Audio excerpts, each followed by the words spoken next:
Oh, yes, yeah. Oh, yeah, sorry.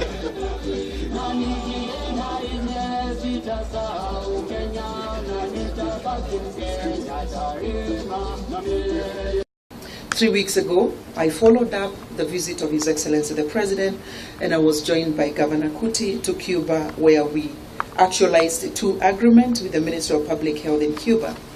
These agreements that have given life to our meeting here today give ground to the acquisition of specialists, but also gives us an opportunity to be able to train 50 Kenya medical doctors in Cuba, specifically on family health.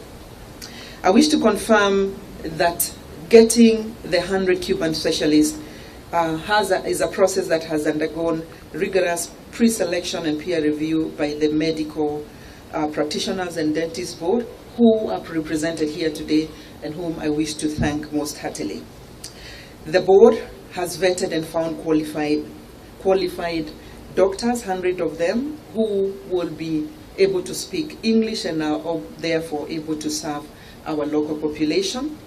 Cuban doctors shall be deployed, as Governor Kuti has already indicated, to all the counties for a period of 2 years. Let me reiterate that the specialists are expected to build the capacity of our local teams through knowledge transfer and mentorship.